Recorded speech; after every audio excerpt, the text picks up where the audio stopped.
Unit 38, that's a 2-1, the TAC 36. Copy, that's 1 Adam 4, show us en route, ETA 2 minutes. Welcome to Running Code, the podcast where you, the listener, get to know a little bit more about us, the men and women of the Newport News, Virginia Police Department. Hello, ladies. How are we today? Doing pretty good there. How are you? Good, ma'am? Fantastic. What's up, party people? Yeah, we're all doing great. Outstanding. Well, we have a guest today that is a detective, Melissa.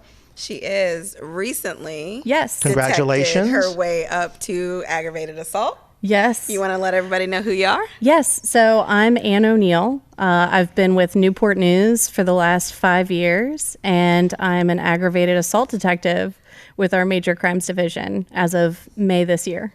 So recently moved to the aggravated assault unit, which is located out of headquarters. Yes. Yes, but interestingly enough, your police career did not start here. No, it did not. Can you take us back in history? Yes, I can take you back to, let's see, it was March of 2014, and I was hired with the Portsmouth Police Department, and I was with Portsmouth for about 5.5 years before making the leap and coming over to Newport News. Okay, and what did you do while you were there? So I did a number of things. I actually had a very fruitful career with my time there. So I started my career out on midnights. They do 12-hour shifts over there, so I did midnights, and then I went to the street crimes unit, which is attached to their special investigations division. It's similar to our street teams for our narcotics units. And then while I was over there, I additionally had collateral duties such as hostage negotiator as well as field evidence technician. And then I decided that I wanted to move to a department that would better set me up for success, and decided to come over to Newport News. Wow. Decided. Did you have a little help with that decision? I feel like there was somebody that was kind of championing Newport News for you. Who was that? I wouldn't say it was a push or a nudge, but, Matt Crutcher, Corporal Crutcher, was speaking so many great things about this organization that it really piqued my interest. I had already decided that I was going to leave Portsmouth, but I didn't want to make an impulsive decision and switch to, one department or the other. I really wanted to choose a department that I plan to stay with the rest of my career. Was Corporal Crutcher, previously with the same agency you were in? Yeah, he was actually our K-9 sergeant. Okay, so he made the quote-unquote leap first. Yes. And then he told you about it and how much he enjoyed it, and then you followed. Yep. I mean, that is a big, big step, a big leap, if you will. I mean, it had to be a little nerve-wracking. It was a little nerve-wracking. I think it was more exciting than anything. Turning over a new leaf, going to a new agency, and just genuinely, I'm so happy with my move to Newport News. I'm very happy that I chose this organization to go to. And, the last we're coming up on 5.5 years, has blown by. It's really amazing. And so you come to Newport News, Virginia. You start your career here. Do you go to the academy? Do you simply move on with a field training officer? How's that work? So as a lateral officer, because obviously in Portsmouth, there's high volume of calls for service. You do get a lot of experience, but Newport News wanted me to get experience as to how Newport News handles certain things like paperwork, clerical things, city ordinances, things of that nature. So I did an abbreviated field training, and I was in field training for about a month, maybe 5 weeks, and then I was released into independent patrol for South Precinct. It was that quick. Yeah. Wow. And no regrets?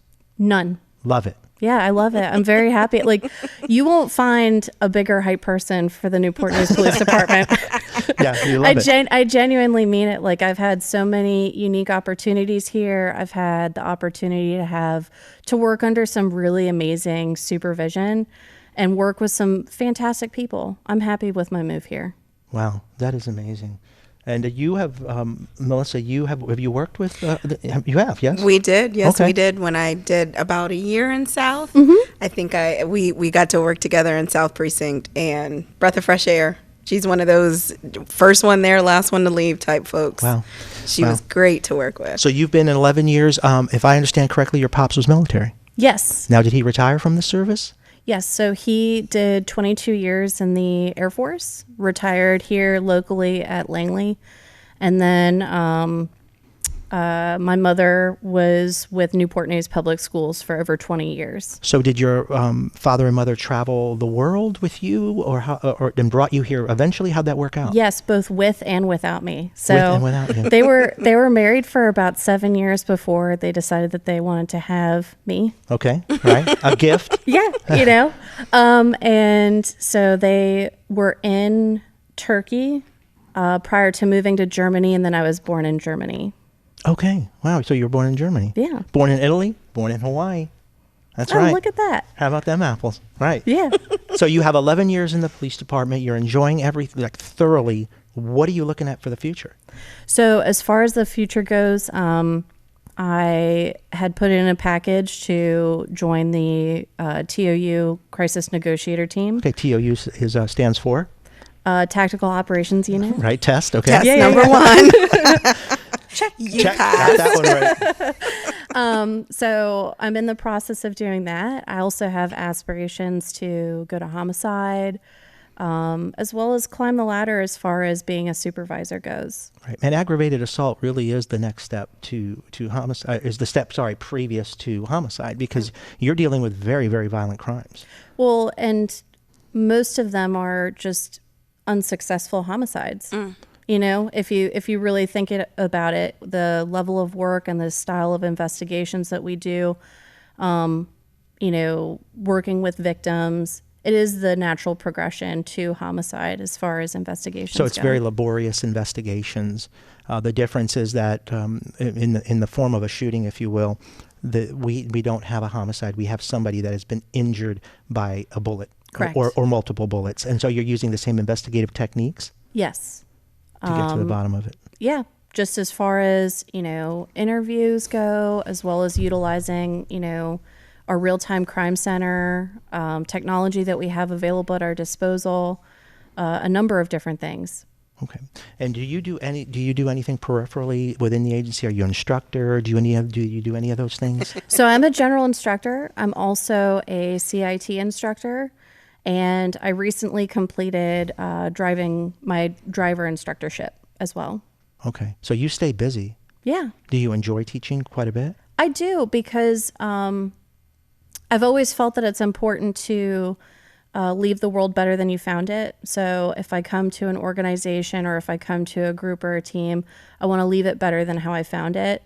And being able to model future officers after how I believe officers should be is important to me. So that's why I was also a field training officer prior to going to investigations. So in a 10-year career between both agencies, you've done a lot of things. Yes. You've stayed very busy. I've been very fortunate with my career to Yeah. be able to do so many different things. Well, I'm a firm believer that fortune comes through hard work. Sometimes we make our own oftentimes we make our own fortune. She definitely Yeah, does I can that. get on board with that. Yeah, she definitely does that. So staying that busy, right? It's stressful. I mean, you're talking about teaching. That's one of the most stressful things you can do. What do you do to decompress? How do you relax? How do you get away from things? So I really, within the last 2 years, have rediscovered my love of reading. So I really enjoy reading. That's how I like to decompress and unwind after work. Another form of relaxation for me is cooking and Okay. going out to eat. I know we talked about it a little bit earlier, but fine dining is, enjoyable for me. Food is enjoyable for me.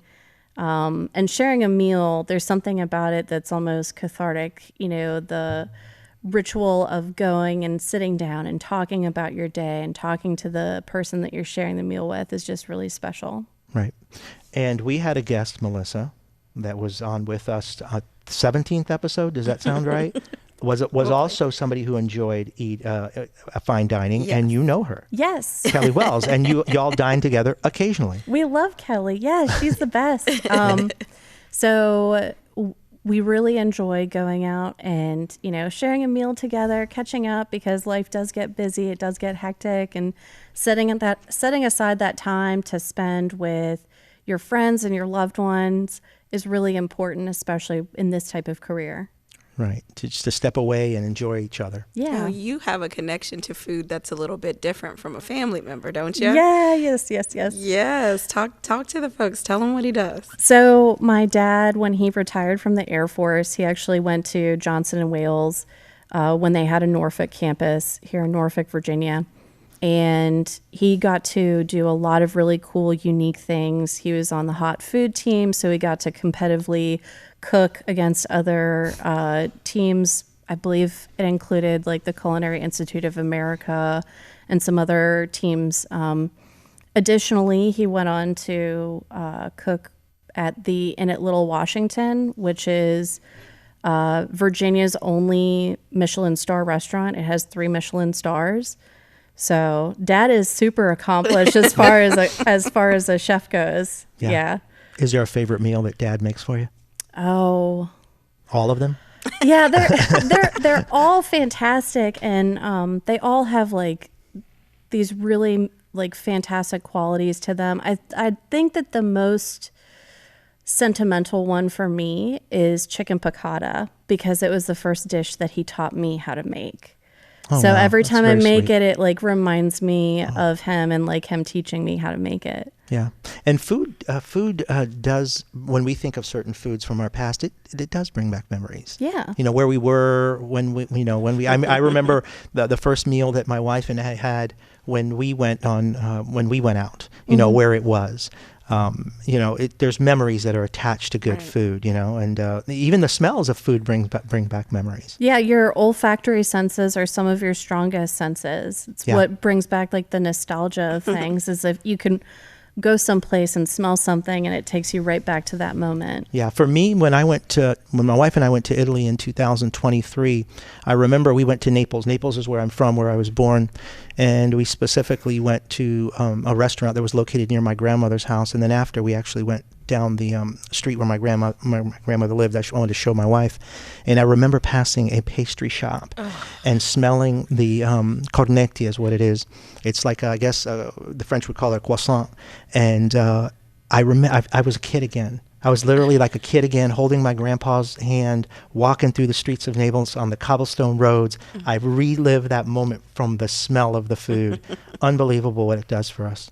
Yeah, incredible. What's your favorite dish that you had growing up?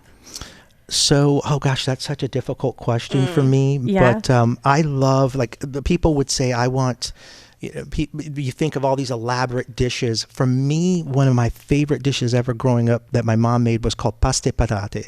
And my mother is from Naples, Italy. It is, especially when she was growing up, it's not a place that's filled with wealth. There was a lot of poverty there.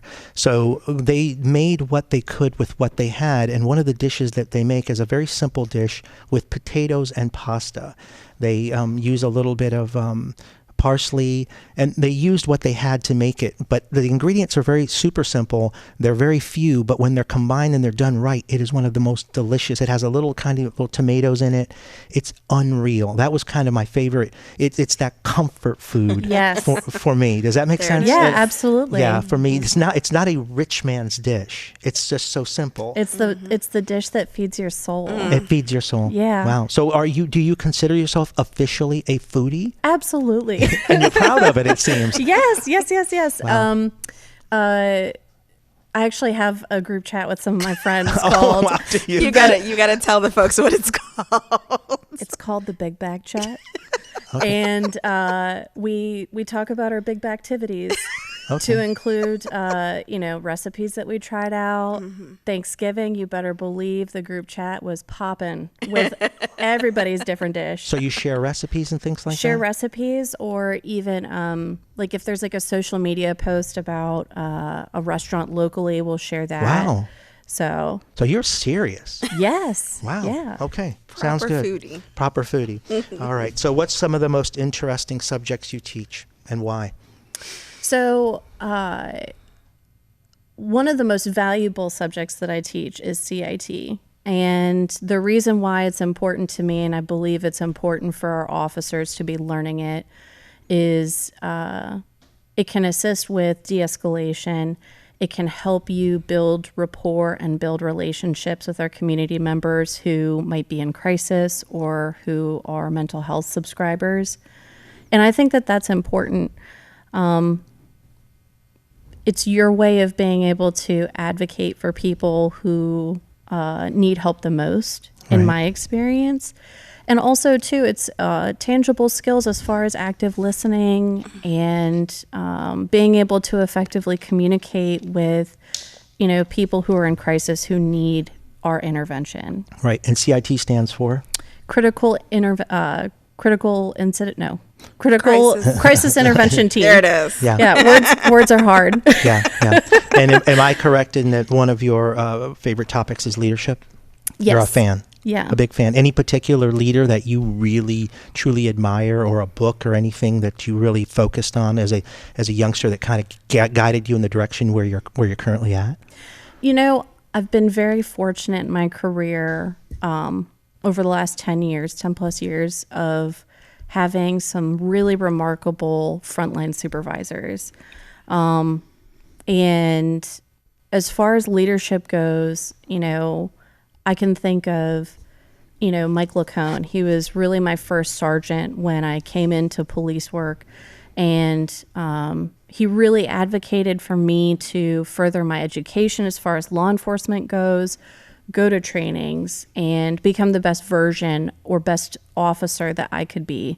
And I'll forever be grateful. In fact, there's, numerous things that he did when we were on the street that if and when I have the opportunity to be a police officer, or not a police officer, but a supervisor, I would implement those things. Right. Yeah. So he's who you aspire to be as far as a leader. Yeah. Set a good example. Exactly. Yeah. And there's multiple other, supervisors that I've had since coming here. My current supervisor, JJ Thompson, is a fantastic supervisor. I had him as who's the last supervisor I had on South day shift before going to Ag Assault, and we've come full circle. So now he's my supervisor now. And it brings up an interesting point. We often talk about, when we say leaders and excellent leaders, we think of the Colin Powells of the world and so forth and so on. And true they are. But the bottom line is we have so many local leaders that are outstanding, homegrown leaders that really do an incredible job. And you came from another agency, so you got to see leadership on one side of the water, and now you're getting experience on another. So you can identify good leadership when you see it and you hear it. Absolutely. And, like I said, I didn't make a fast, quick decision to come to Newport News. I shopped around. I looked around at other agencies. I really took a look at what their communities were like. Did their community members support those organizations? And, Newport News is really unique in the sense that we have such a great relationship with our citizens. Right. And that was a huge, swaying factor for me to choose Newport News over other agencies. That's I'll tell you, you are a recruiting poster when it comes to talking about the community, because you're absolutely right. And I will tell you, having been here a while, that has come to fruition over time, and the building of trust by following through on the things we say we're going to get done.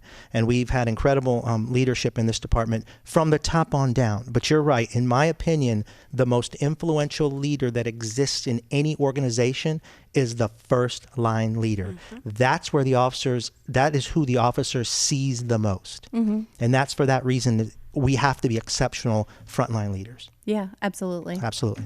Matt, are we ready for some rapid fire questions, my friend? I think we can do it. All right, Melissa, it's all yours. Question number 1. Here we go. Are you ready? I don't want number 1. All right, can I do number 1? Yes, you do number 1. All right, sounds good. You ready, ma'am? Yes. All right, here we go. Favorite video game of all time? Oh, man. I forgot that I had talked to Matt and I told him I play video games. I'm really, really so I love Diablo. It's it's probably my favorite genre of game, but Diablo 4 right now I'm really, really enjoying. I probably have put on a couple hundred hours on it. Oh, wow. Oh, Now, Yeah. when we asked what you did to unwind, Yeah, well, that's a is it a little unwinding? well, that's an activity that my boyfriend and I do.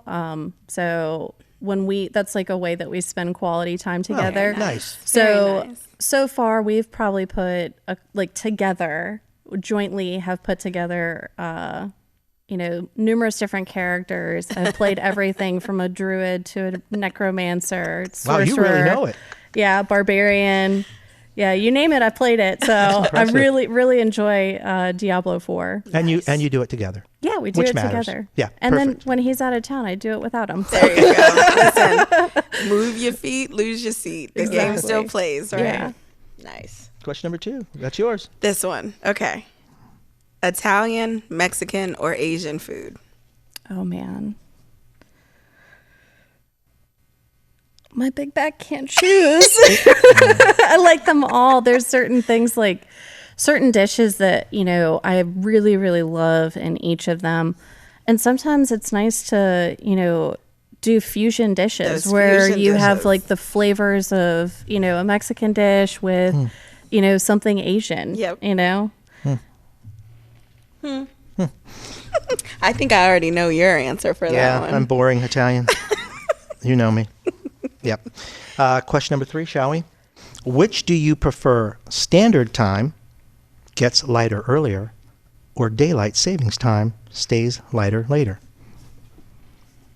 Ooh. That's a tough one. I like it when we don't do either daylight savings time. Yeah. I think probably the happiest I've ever been was when I was in Costa Rica. And apparently in Costa Rica, there's only a 45-minute difference between the time their sun sets annually. So they don't participate in daylight savings time. Doesn't affect Okay. them because of where they are on the Yeah. globe. Perfect. Interesting. Yeah. Now that's an answer. Longer light. I need longer light. Longer Yes. light. These Okay. these 4:30, 4:45 sundown days. Oh my Yeah. god. Makes me tired. totally exhausted. Yes, right. makes me sleepy. Favorite type of book? Fiction or nonfiction? Definitely nonfiction. Like to learn when you read? Oh, I'm sorry. Definitely fiction. Sorry. Fiction. Yeah, no, I'm a fiction person. When I'm reading, Get away. I'm traveling to a There you far destination. So it's transporting you vicariously. Yes. Fair enough. Melissa? Nice. Fiction. Okay. If I'm gonna read, Yep. I am a boring guy, nonfiction. I love a good leadership book. Oh, boy. All right. Question number 5, final question. For a long trip, would you prefer to travel by car, bus, train, or plane? Bus, train, or plane. Oh man. So I guess it kind of depends. If we're talking long trip to another country, we're definitely flying. Okay. We are not doing that in a car or a train or a bus Okay. or a plane, or we're doing it in a plane. But I go to Kentucky every year on vacation and we drive, and it's about a 10-hour drive. And we throw on our favorite podcast and we go and we Yeah. take that drive. Yeah, I agree. I love driving. I Yeah. love the fact that I have control of the car in the sense that if I want to stop, I stop. If I want to find a restaurant, we eat. If I need to use the restroom, we pull off use the restroom. You have control. You get on a plane, you're there for until you get there. Yeah. Do you know what I mean? But obviously, if you're going to Europe, you're going to take a plane. It wouldn't be wise to drive. Yeah. Unless you have a submarine. Yeah. Anyways, No. it's been a pleasure.